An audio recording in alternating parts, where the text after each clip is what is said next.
Shalom and welcome to another edition of the Daily Bread, where we discuss the weekly Parashat. This week's Parashat is Kedoshim, which is the 7th Parashat of the book of Vayikra, also called Leviticus, and Kedoshim means holy ones. And it's taken from the first verse of the Parashat, which says, it's the second verse, which says, "Speak unto all the congregation of the children of Israel, and say unto them, You shall be holy, for I, Yorewahe, your Elohim, am holy." My message for this year, 2010-11, is called Reflections.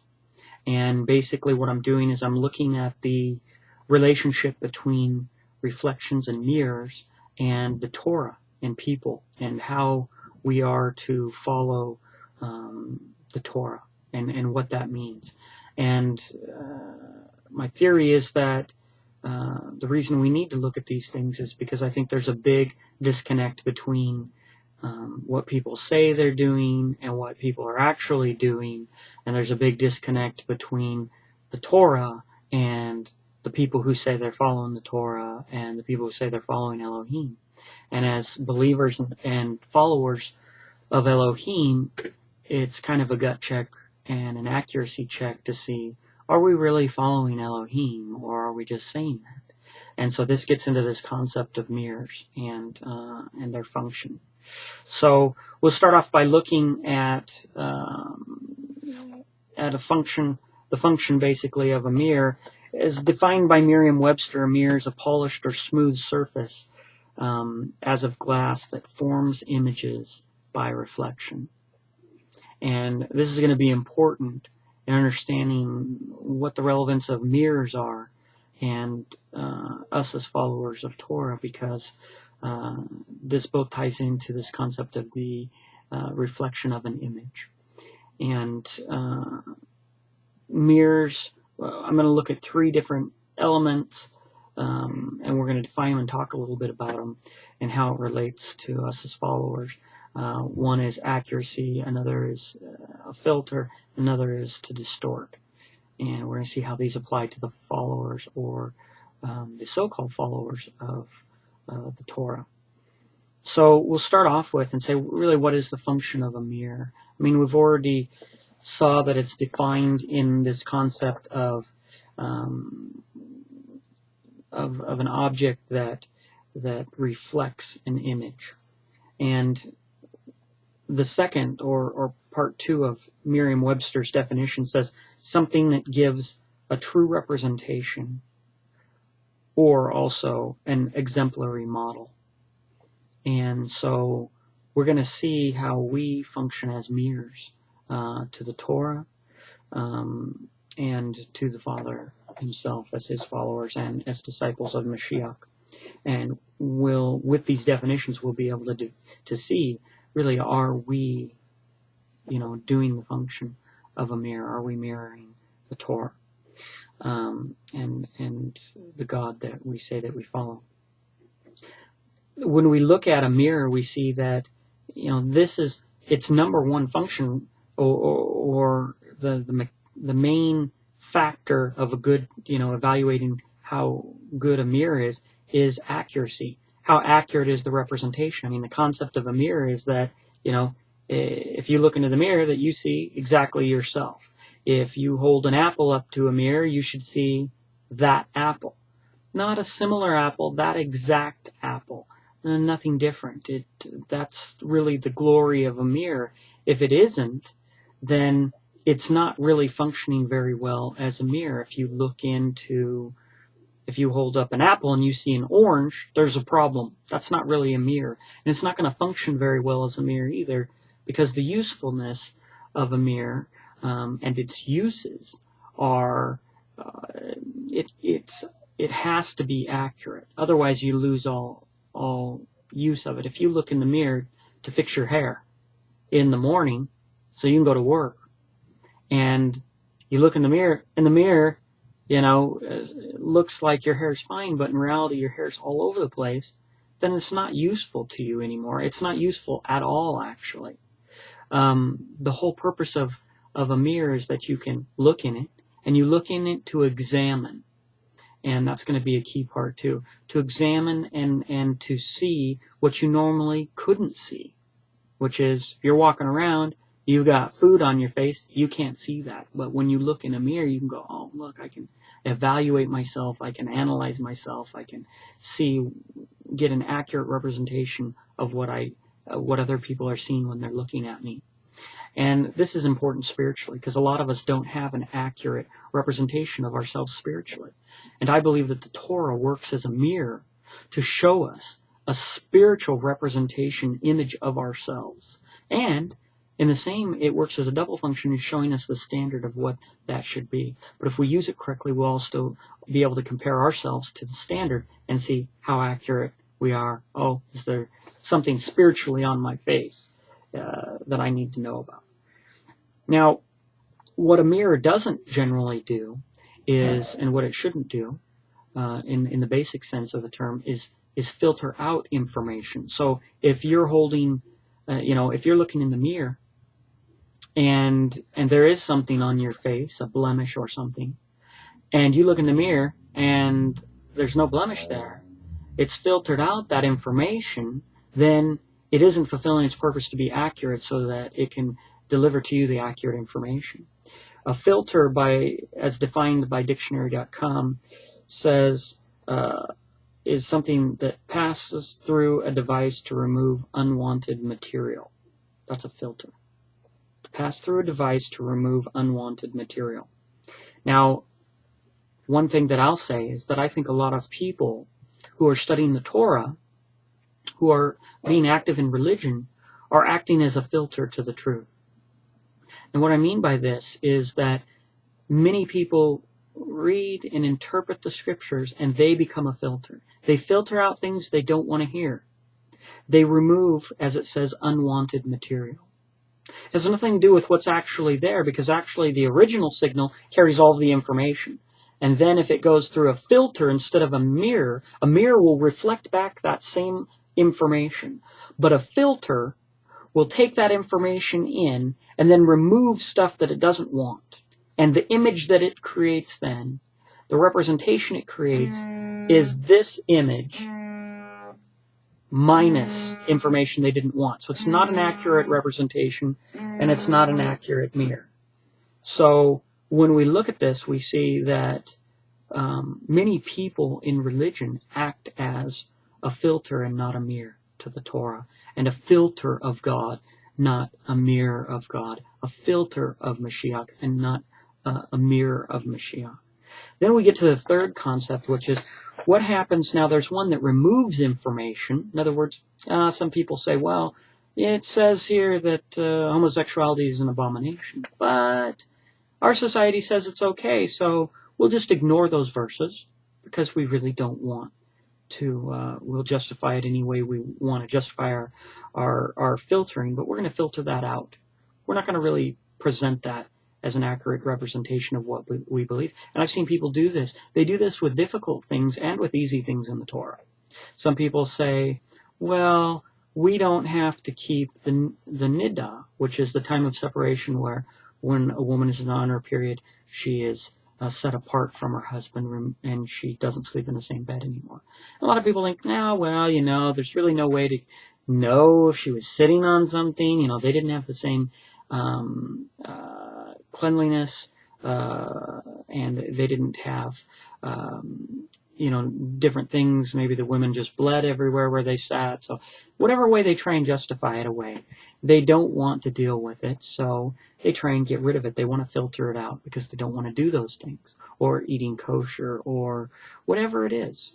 So a lot of people filter out the Word of God to remove information that it's just like saying the law was done away with. The Old Testament was for the Jews. No matter which way, everybody's trying to filter out, remove unwanted material. That's different than distortion. To distort, as defined by I pulled this definition off dictionary.reference.com, says to twist awry or out of shape, make crooked or deformed.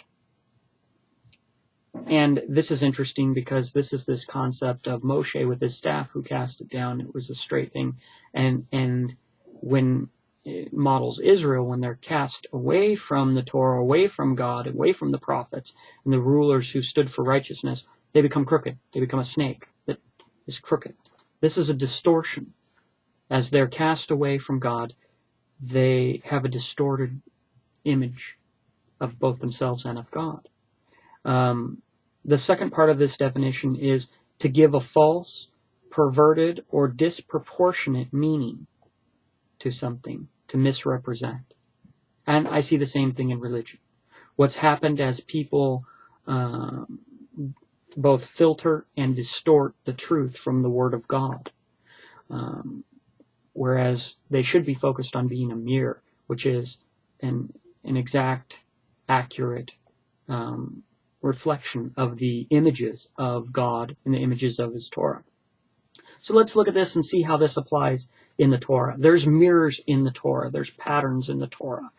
And as we look at Parashat Kedoshim, the main call that we're called to is, it says in Leviticus 19:2, "Speak unto all the congregation of the children of Israel, and say unto them, You shall be holy, for I, Yorewaheh, your Elohim, am holy." So the very first thing he says is, you shall be a mirror, a reflection, an accurate reflection of me. I am holy, so you shall be holy. And he's really saying multiple things in here, as we'll see, because not only is he setting up the mechanic of a follower, he's showing the same mechanics of a father and son relationship and a child and parent relationship. So in Genesis 1:26, he says the same thing. From the time we were created, we were commanded to be like him. It says in 1:26, "And Elohim said, Let us make man in our image, after our likeness." So even we were created to be like him, and here in the beginning of this parashat, we are told to be holy because he is holy, to be like him. And a lot of people disregard this message and this concept, which was from the beginning, from the very way we were created, was to be a reflection of Elohim. And yet many people would say, well, nobody could be perfect. Nobody's perfect. Nobody can be like Mashiach. He was the only one, and we can't do it because we're sinful. And I think that this goes against the natural way we were created, which was actually we were created to be like Mashiach, because Mashiach is like Elohim. We were created in the image of Yorewaheh, and this is our natural state, is actually to desire to be like him, just like a child wants to be like their father, and mimics them, even if the father doesn't want them to be like him. I see it all the time. People will say, well, I drink, but I don't want my sons to drink. Or I smoke, but I don't want my sons to smoke. Fact is, doesn't matter what you tell them. You can, whenever parents tell them, oh, don't be like me, don't go this. Usually the kids do. It's their default. It's what they're programmed to copy their parents more than, and to copy, as that's how we learn actually. As human beings, we learn by imitating. And generally, a child is around their parents in the beginning of their lives more than anybody else. And so they tend to copy. And those skills of imitating to learn and grow, as they're really hungry to learn and grow, I think it's all lined up how it's supposed to be, that they absorb more when they're younger, and that's because they're supposed to be absorbing from their parents. There's also a problem when parents neglect their children, when they send them off to schools, to hang out with their friends, to watch TV. They put them around all these other influences that they fill up the mass proportion of their time with other influences, and then those kids start to mimic those things instead of them because they're an absentee parent. So this shows that just spending time around your children when they're young is absolutely essential to the natural models so that they can reflect you. And if you don't like what they're reflecting, you need to get yourself right. That's a great responsibility then you have as a parent, to be right, because they will reflect you whether you tell them to or not. So we go back into the next point, which is the father and mother. We're going to see all these patterns in this week's parashat where it's all about reflection. So the first one we have is we have the father saying, reflect me, be holy as I am holy. Next one we see is father and mother. In Genesis 5:3 it says, And Adam lived 130 years and begot a son in his own likeness after his image. So the same concept of this mirror and this reflection we see with the very first man, that when he had a son, that he was after his likeness and after his image, both physically and in the way he acts and all these things. Next we see the concept of beard, weights, and measures, right? It talks about, you shall not round, in Leviticus 19:27, you shall not round the corners of your heads, neither shall you mar the corners of your beard. So we're just getting into this outward appearance. And what we're going to see is that it's both the outward appearance and the inward appearance. Your son looks like you physically, but the other goal is that he is to act like you. So this week's Parashat talks about having just weights and measures to be accurate. It's this concept of how important accuracy. And even later in the scriptures it says, if you follow God, then follow God. And if you follow Baal, follow Baal. If you're good, be good. If you're wicked, be wicked. It says, don't be in the middle. Be hot or cold or I'll spit you out. Be an accurate representation. Because anything else is delusion. It's confusion. And we get into this concept of weights and measures is saying to be accurate, both in your measurement of others and of yourself. Next, we get into this concept of as yourself. In Leviticus 19:18, it says, you shall not avenge, nor bear any grudge against the children of your people, but you shall love your neighbor as yourself. I am Yoreh. This is an important concept because the reality is that we need to think about how we reflect out. In other words, how we interact with others is supposed to be a reflection of how we would want other people to interact with us. This is the second greatest commandment according to Mashiach. So he says, love your neighbor as yourself. So we have certain ways that we treat ourselves, certain things that we would and wouldn't do, and this is how we're supposed to. It's this right weights and measures. It's the same thing. It's saying it should be accurate. Whatever you would do to yourself, whatever that just judgment, that true judgment is, should be the same judgment when you deal with other people. It shouldn't be that you give yourself different judgment than you give other people. That's an inaccuracy. Unjust weights and measures, and it's not a correct mirror. We see this, there's a great proverb about this. Proverbs 27:19 says, as in water, face to face, so the heart of man to man. And it's very profound because what it really talks about is that how we interact with others. Mashiach teaches us that it's not what comes out of or goes into the mouth that defiles a man. It's what comes out because it comes from their heart. See, it's a reflection of what's inside. So when you have the inside clean, the outside will be clean. But people can fool people with the outside and have it be different than the inside, and that's actually inaccurate weights and measures. It's a variance between what's on the outside, what's on the inside, and we're going to get into that in a second. This concept of ego, but what we see is that a lot of how we act with people, it's a reflection of what's inside of our hearts, whether it be good or bad. We're really interacting, what the actions really are we're interacting heart to heart, spirit to spirit. Those are our interactions with other men. And this is why it's so important to have a right spirit, so that then your interaction with that other person, what goes out of you, becomes right and righteous and is true measurement of yourself. So next we look at the stranger, and another concept of the mirror in the Torah. It says in Leviticus 19:34, but the stranger that dwells with you shall be unto you as one born among you, and you shall love him as yourself. Here's that same concept again. For you were strangers in the land of Mitzrayim. I am Yoreh, your Elohim.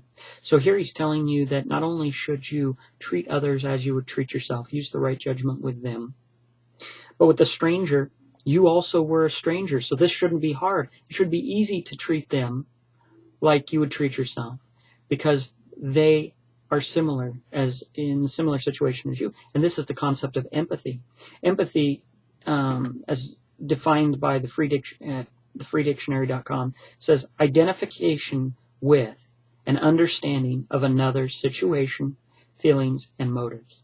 So it's being able to identify with another person's situation, and that's what he's talking about right here. And we can see how this is a reflection of who he is in identifying, being able to identify with someone else's situation. Not necessarily only out of because your own experience, but still being to empathize with where they're at and take that into account in your judgment. Psalm 78, 38, and 39 says, "But he, being full of compassion, forgave their lawlessness and destroyed them not. Yet many a time turned he his anger away, and did not stir up all of his wrath. For he remembered that they were but flesh, a wind that passes away and comes not again." So we see him being empathetic and doing the same things he's asking us to do. Next, we'll see this concept of this mirror through idolatry. It says in Psalms 115, "Their idols are silver and gold, the work of men's hands. They have mouths, but they speak not. Eyes have they, but they see not. They have ears, but they hear not. Noses have they, but they smell not. They have hands, but they handle not. Feet have they, but they walk not. Neither speak they, though through their throat. They that make them," it says, "are like unto them. So is everyone that trusts in them." So here it says, it talks about idols, and that the people who make them are just like the idols themselves. They have eyes, but they don't see. Ears, but they won't hear. They're as foolish and as empty as the idols that they're creating. These people who create the idols, they reflect them. And idols, in a sense, are a reflection of yourself. You're creating God after the image of your own imagination. So in that pattern, you create God to be what you think God should be, instead of you conforming your image to him and being his creation. In Revelation 19:20, we see this concept that says, "And the beast was taken, and with him the false prophets that wrought miracles before him, with which he deceived them that received the mark of the beast, and them that worshipped his image. These both were cast alive into the lake of fire with brimstone." So they worshipped his image, again reflecting. This concept of worship is to reflect, to emulate his image, the image of the beast instead of the image of Yahweh. So that is the opposite reflection, but it may be accurate. The next thing we're going to look at, next concept, is the inside versus the outside. So we have all these mirrors in Torah. We have this concept of how we're supposed to mirror God, how a child mirrors their father and mother, how we're supposed to, the beard and the weights and measures, we're supposed to both look like on the outside and make judgment, having no unrighteous judgment, but to have judgment, correct weights and measures on the inside, here to reflect out to other people how you reflect to yourself, the same judgment you reflect to yourself. The stranger, you're to empathize with people because you are a stranger. And that goes back, that's the heart of doing unto others as you would to yourself, is seen in the stranger. It's saying the same mechanic, that you are that way and you would judge yourself one way, then so should you judge the other people who are similar.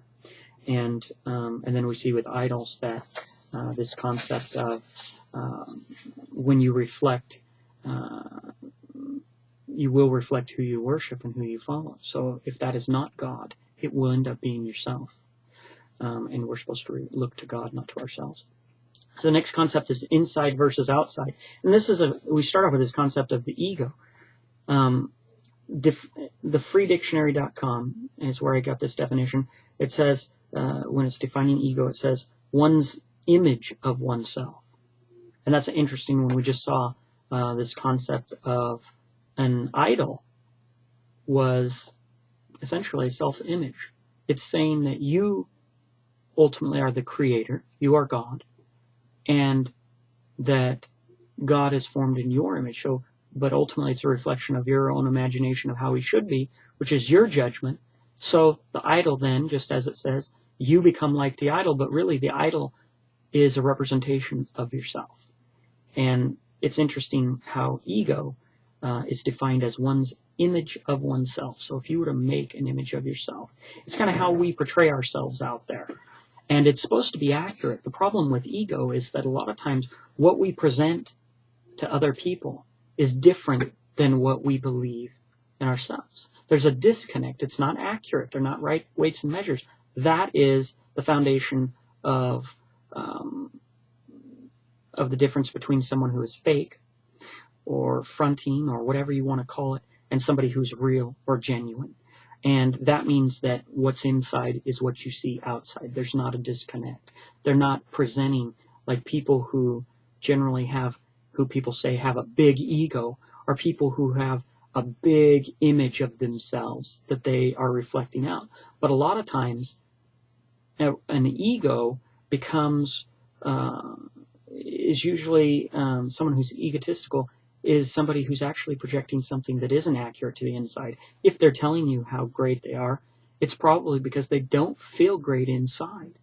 But on the other end of that, when you find somebody who's actually comfortable with themselves and is genuine, they can come across egotistical, very self-confident. But the reality is it accurate? That's what it all comes down to. If it's accurate, then they're actually just a very genuine person. No matter how big their personality is, they're just the real deal. They're genuine.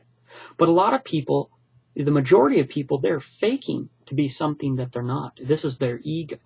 And some people can't discern the difference between someone who has a big personality and who's genuine, and somebody who's an egomaniac, who's got this big fake personality that they've created, this great persona.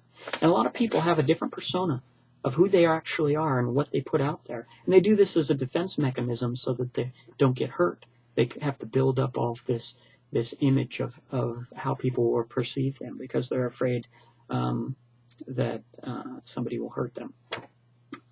So the second part of this definition of ego, and it's important to understand this concept of this mirror and how it pertains to the inside and outside, what we reflect and what is real from the inside to the outside. The second part of this definition, it says, in psychoanalysis, the division of the psyche that is conscious most immediately controls thought and behavior and is most in touch with external reality.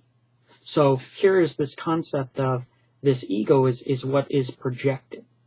So it's kind of, sometimes they talk about it in the conscious and unconscious. And I look at it as in the real, the inside man and the outside man. And the Pharisees were in trouble with this many times with Mashiach, because I think he was basically saying, here is these egomaniacs, in a sense, they have this outward display of what they want other people to believe that they are. But it's different than what they are actually inside. And I think the core of this message is that the inside needs to match the outside. And that includes if the inside's wicked or it's righteous. Ultimately, the goal is the righteous inside, because that then produces the righteous outside. It's real and it's true, and then you become one with the truth. So this concept of this ego, that this, it's like, I like to consider it like this suit of armor. It's what's outward, what we're presenting to the world. We need to make sure that that is accurate to the inside. And because not only do we lie, this is the foundation of what a lie is. It's a difference between the inside and the outside. In other words, a lie is the difference between what you know and what you say, what you are and what you present, even in your ego. If you misrepresent yourself as something else, which many people are doing all the time, so much to the point that they believe their own delusion. They're delusional. They believe that then that is who they are. They build this persona out to people, what they let people see, so much to the point that becomes who they believe they are, and there's a real disconnect. And you know, I can definitely feel that with people, but you know, that's that fakeness out there in society. And when it comes to dealing with the Torah, all these rules that we learned in this week's Parashat are telling us, don't be like that, don't do that, don't have a disconnect. This is a lie. Leviticus 19:11 says, "You shall not steal, neither deal falsely, neither lie one to another." So this is a false representation, a false image, a false reflection, which means you're distorting the image, or you're filtering out the image. You're not accurate. A lie is defined on dictionary.com or dictionary.reference.com. It says to express what is false, to convey a false impression. Here it is, this false image. And that's what idols are called, a false image, which is interesting because it all ties back. If an ego is the image of yourself that you project, then the question is that a false image? Are you a walking idol? Are you projecting to other people something different than who you really are? And that will manifest itself in many different ways, but also in lies and also in a lack of being genuine.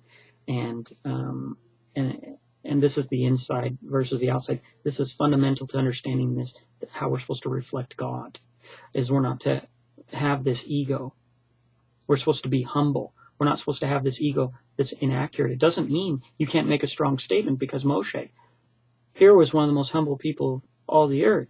He didn't walk around going, oh, well, I guess I'm probably not very good. You know, this isn't this concept of this false humility. It doesn't mean you can't stand strong behind what you believe and make strong statements, or even be accurate in your measurement and know where you stand. But that's what's important, accuracy. It isn't giving yourself more credit than you deserve, but it doesn't mean that you have to diminish the credit of the work that you've done either. And I see that a lot out there, a false sense of that.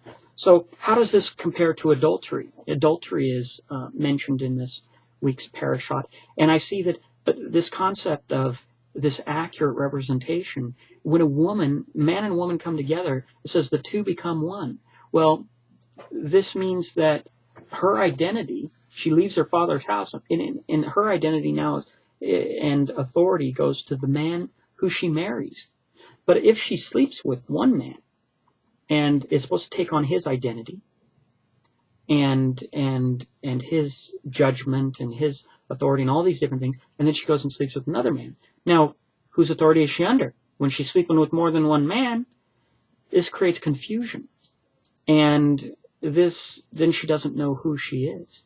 And I see that this, many times Israel is told that, is talked about as being adulterous. And this is the problem. They are not reflecting as a good mirror should, the image of the Father. Now it's like there's multiple images that are overlapping. It's part of the image of the Father and part of the image of something else. And this is where we get this concept in the Torah where he hates to mix things. Don't worship me like other people worship their gods. Don't mix their pagan practices with mine. This creates a problem because this is adultery. This is a confusion. Now it's two images superimposed over each other. It's a distorted image of either one. Let the wicked be on one side. Let the righteous be on the other side. Don't mix them because you've ruined everything. That's as bad as it gets.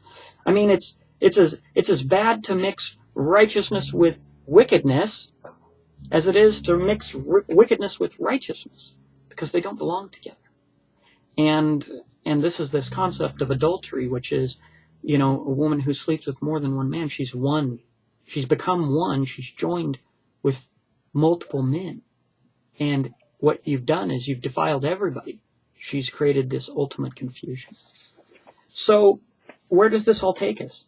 This concept of reflections on this week's Torah portion about being holy and what the three ways to reflect, really, to accurately reflect, to filter, and to distort. We're going to see this in the process that we're all on, which is changing our image. See, the problem is we don't have, Mashiach is an accurate 100% mirror of the Father. That's why he says, you've seen the Father, you've seen me. That's mirror talk right there. Because he is accurately, he's not distorting it, and he's not filtering out anything. That is everything that was supposed to be done. And he says, I would that you were one with me as I am one with the Father. So how do we do that right now? Because our mirrors, we are not an accurate mirror. We're like a funhouse mirror. How we see the Torah is, the eyes really big and the face is distorted. If you've ever looked in one of those mirrors and it deforms the way you look. And that in reality is what we've done. We've taken the Torah to a funhouse mirror. And most religious people are walking around saying, well, this is how we're supposed to do that. And oh no, this is how you keep the Sabbath. And everybody's got a deformed head. And they're not after the image, the true image of Elohim. And so how do we change that image? Well, the first thing is standards. There's 3 things that we do to change the image: standards, effort, and evaluation. We talk first about standards, which is Leviticus 19:15 says, "You shall do no unrighteousness in judgment. You shall not respect the person of the poor, nor honor the person of the mighty. But in righteousness shall you judge your neighbor." It's to be accurate. It's not to try and make things better, or even to distort judgment against people you don't like, or help give a little better judgment to people who you think deserve it. The fact is, we're to have accurate judgment. Romans 8:29 says, "For whom he did foreknow, he also did predestinate to be conformed to the image of his Son." So that's talking about standards. That from the beginning, these people who he decided that he knew were going to follow him and do what was right, they were to be conformed. Their image was to be reflected accurately to the image of his Son. And so this is about how do we change our image. You have to have a standard. What was the image of his Son? It was the standard that he used was the law, the Torah of his Father. He obeyed all of the Torah. That made his image completely accurate. And that is, as it says, if he chose you, that's what you're supposed to be doing. And a lot of people think that they're chosen, but they don't want to conform to that image. I'm sorry. You're another image. Just like he says, you're not of Abraham. If you were Abraham's child, you would have Abraham's works. So you conform to his works, to his images. But you aren't after the image, the measurable image of Abraham. You're after your father, the devil. And you comply with his image.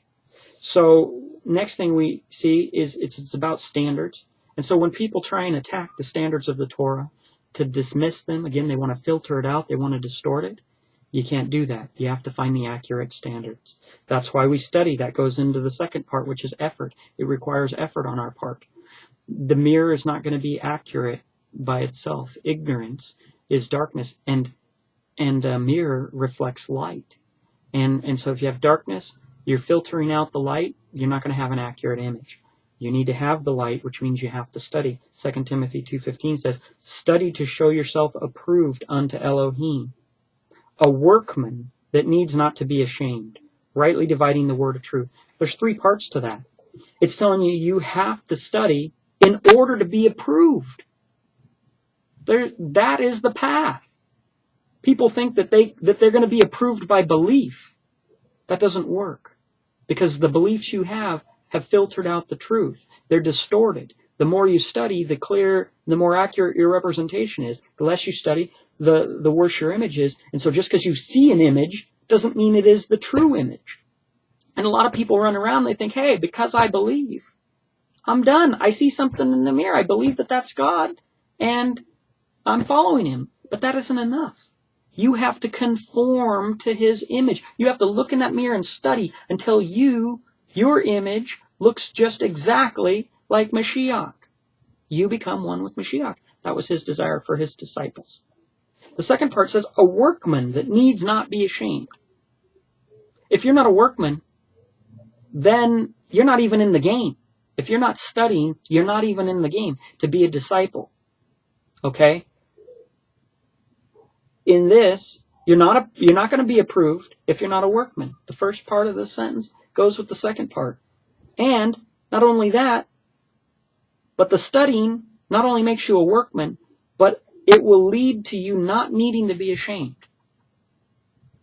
So if you study or you don't study, but you don't get the right answers, you don't conform to the right image, you should be ashamed. And that's the problem. People are running around telling people, oh, not everyone can study so much as you do. Oh, everyone can't know Hebrew. Oh, certainly I don't have to do all of that in order to be accepted by God. And I call BS on that and say, well, you should be ashamed you don't study more. We should all be ashamed we don't study more. The third part is rightly dividing the word of truth, meaning having the word of truth isn't even playing the game. It has to be rightly divided. That takes work and study to rightly divide it. So if you're looking in the mirror and you like the image and you're satisfied with the distorted, forehead and eyeball of God, of what you think the Torah is and God wants of you, you're just settling, and you're not a workman, and you should be ashamed. And you should get back to studying until Mashiach comes back. The third part is evaluation. It says in Colossians 3:9, lie not one to another, seeing that you have put off the old man and his deeds, which most people haven't done, and have put on the new man. That's the image of Mashiach we're supposed to be conforming to. It needs to come to us. We need to be like him. If it didn't ever come to us and we're not like him, then it's not good enough just to look at the image of Mashiach and say, that's it. That's all I needed to do is look at him. He's good. No, it needs to transfer to you so that you reflect his light. It says, and have put on the new man, which is renewed in knowledge after the image of him that created him. So if you want to be renewed, you're renewed through knowledge. How do you get the knowledge? You study to show yourself approved. You're a workman, needing not to be ashamed. You can rightly divide the word of God. You get clarity, and Mashiach, you become like Mashiach. It's like you're looking in the mirror. You ever heard that statement? I saw that guy was like looking right in the mirror. That's how it should be when you meet Mashiach. Otherwise, he might say, I don't know you. You're supposed to be a mirror that he's looking into, that he sees himself in you. And he looks in the mirror, and it's not an image of him. It's a liar, and he's not a liar. It's a Sabbath breaker, and he's not a Sabbath breaker. It's someone who should be ashamed of their lack of study, and he's not ashamed of his lack of study. He looks in that mirror and says, I never knew you. Get away from me, you who break the Torah, who violate the Torah. This is part of the renewing. What renews you is that knowledge. Then you become the image of him that created him. So, to wrap it all up, it all comes down to when he says, what does it mean when he says, be holy for I am holy? He's talking mere talk, function of a mirror. Be a mirror of me. Don't distort what I say. Don't filter out what I say. Don't change the image so that when a father looks at his son, that he sees himself. I don't want to see the next door neighbor or the milkman when I look at my son. That's going to be upsetting. I want to look at my son and see myself. Be holy as I am holy. Accurate. Inside, outside. And the effort that it takes to get there. That's the pattern of growth in the Torah. Changing your image is about finding the standards, putting the effort to make those standards, and then evaluating yourself, looking in the mirror and saying, am I there yet? Am I there yet? No, it looks like I could be holier, I could be more righteous. Go back to the part, double check that standard, study that standard more. Put in the effort so that I live it out, and then evaluate myself. How am I? Check the mirror again. Okay, go here. Look at the image that you're supposed to look like. Then look at yourself. Make an adjustment. Reevaluate and look back at the image and see how close it is. You're not to be a counterfeit. You're to conform to the image of Mashiach. Not to be close. Not to be not even close, that anyone could tell, hey, that guy isn't that guy. But then the counterfeits, it kind of looks like him. No, be the real deal. Be acceptable. Be holy as Yoreh Hazel. I hope this was a blessing to you. I say shalom until next week, and we'll talk about the Torah again.